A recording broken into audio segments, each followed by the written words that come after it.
सहकारी। नमस्कार, मी फरा मीना खान। तुम्ही पाहताय लोकशाही मराठी। सकाळचे 8 वाजलेले आहेत आणि बुलेटिनमध्ये वेळ झालेली आहे पेपरच्या बातम्यांची। तुम्ही सगळेजण सकाळी सकाळी पेपर वाचत असता आणि आपल्या आसपास नेमकं काय घडतंय त्याचा आढावा घेत असता, पण आजकालच्या धकाधकीच्या जीवनामध्ये ते शक्य होत नाही आणि त्यामुळेच लोकशाही मराठी घेऊन आलेला आहे पेपरच्या बातम्या। चला तर मग पाहूयात आजच्या हे जे आघाडीचे न्यूज पेपर आहेत त्यांच्या हेडलाईन्स नेमक्या काय आहेत ते। सगळ्यात आधी बघूयात लोकसत्ताची हेडलाईन।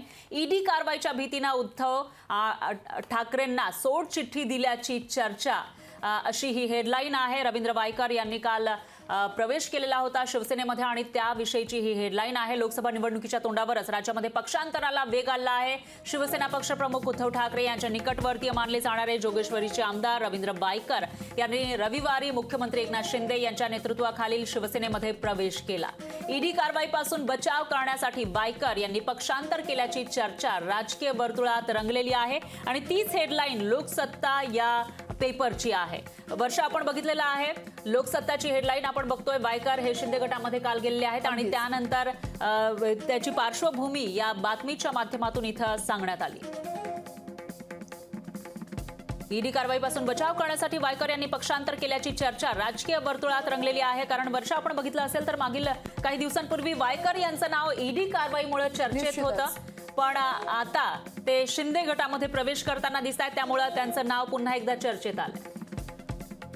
अगदीच यानंतर फरा आपण पाहूयात महाराष्ट्र टाइम्स मध्ये नेमकी कोणती ठळक बातमी आहे ती।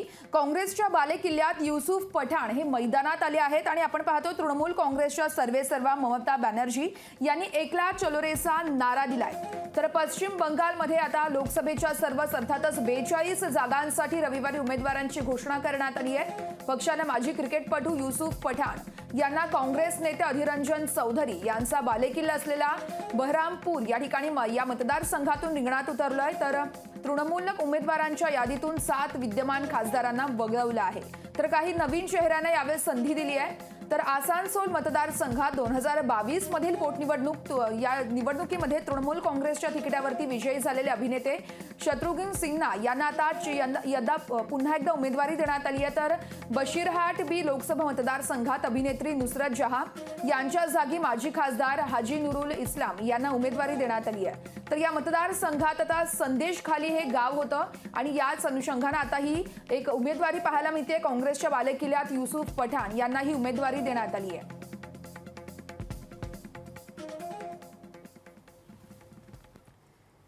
वर्षा यानंतर सामनाची हेडलाईन नेमकी काय आहे तेही बघूयात। भाजप 400 पार गेल्यास राज्य घटना बदलणार, अशी ही हेडलाईन आहे। भाजपला संसदेच्या दोन्ही सभागृहामध्ये 2/3 बहुमत मिळालं की आपला धर्म वाचवण्यासाठी राज्य घटनाच बदलू असे जाहीर वक्तव्य भाजपचे खासदार आणि माजी केंद्रीय मंत्री अनंतकुमार हेगडे यांनी केलं आहे। या विधानामुळे भाजपचा छुपा अजेंडाच उघड झालाय, अशी ही बातमी आहे। या वक्तव्यावर काँग्रेसने टीकेची झोड उठवलेली आहे। तर घटना नष्ट करण्याचा भाजप आणि राष्ट्रीय स्वयंसेवक संघाचा कुटील हेतू असल्याचा आरोप काँग्रेसने केल्याचं सुद्धा या बातमीमध्ये म्हटलेलं आहे। सामना ठाकरे गटाचं मुखपत्र, ठाकरेंच्या शिवसेनेचं मुखपत्र आणि त्याची हेडलाईन नेमकी काय आहे ते आपण बघतोय। हेगडे यांनी हे वक्तव्य केलं होतं आणि त्यामुळे भाजपचीच ही भूमिका असल्याचं सामनाच्या या बातमीमध्ये म्हटलेलं आहे। भाजप 400 पार गेल्यास राज्य घटना बदलणार, अशी ही हेडलाईन सामनाची आहे। तर घटना नष्ट करण्याचा भाजप आणि राष्ट्रीय स्वयंसेवक संघ म्हणजेच RSSचा कुटील हेतू असल्याचा आरोप काँग्रेसने केल्याचं सुद्धा या बातमीत लिहिलंय। अगदीच फरा यानंतर आपण पाहूयात आघाडीचं वृत्तपत्र गुजरात समाचारमध्ये नेमकी कोणती ठळक बातमी आहे ती। 2 निवडणूक आयुक्तांच्या नियुक्तीसाठी आता युद्ध पातळीवरती कसरत केली जाते। अगदी कालच फरा आपण पाहतोय आयुष गोयल यांनी यावेळेस राजीनामा दिला होता आणि त्यानंतर आता पुढील आठवड्यात लोकसभा निवडणुकीचा कार्यक्रम जाहीर होण्याची शक्यता असतानाच काल अरुण गोयल यांनी हा अचानक पदाचा राजीनामा देऊन राजकीय खळबळ उडाली होती। तर निवडणूक आयुक्त अनुजचंद्र पांडे हे गेल्या महिन्यातच निवृत्त झाले। तर अरुण गोयल यांनी अचानक राजीनामा दिल्याने लोकसभा निवडणुकीचा कार्यक्रम देखील जाहीर झालाय। तर कुमार हे एकमेव सदस्य आहेत। अशा स्थितीत आता सरकार लोकसभा निवडणुकीची घोषणा करणार आहे। मात्र 2 निवडणूक आयुक्तांची नियुक्ती करण्यापूर्वीच पंतप्रधान नरेंद्र मोदींच्या अध्यक्षतेखाली 3 सदस्यीय समिती 15 मार्चपर्यंत निवडणूक आयुक्तांची दोन्ही पदं ही भरणार असल्याची आता माहिती सूत्रांकडून कळते आणि हीच संपूर्ण महत्त्वाची बातमी ही गुजरात समाचार या आघाडीच्या वृत्तपत्रात छापण्यात आली आहे। वर्षा यानंतर टाइम्स ऑफ इंडियाची हेडलाईन नेमकी काय आहे तीही आपण बघूयात. बॉम्बस्फोट प्रकरण खटला हायकोर्टानं बाजू ठेवला आणि 2 अधिकाऱ्यांवर कारवाई अशी ही हेडलाईन आहे. तर मुंबई 1993च्या साखळी बॉम्बस्फोट खटल्यातील दहशतवाद विरोधी कायद्याअंतर्गत आरोपींच्या कबुली जबाब गुन्हेगारी खटल्याला सामोरे न गेलेल्यांना विभागीय शिक्षा देण्याचा अधिकार बनू शकत नाही असं निरीक्षण नोंदवत मुंबई उच्च न्यायालयानं 2 आरोपींना ठोठावलेला दंड बाजूला ठेवलाय.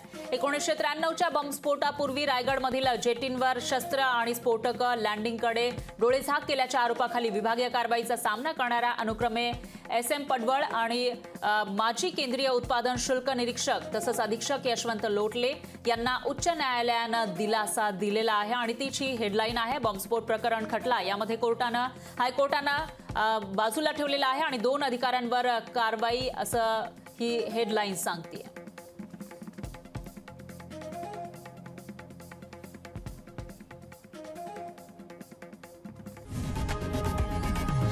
लोकशाही मराठी ऐका, पहा, जागरूक रहा.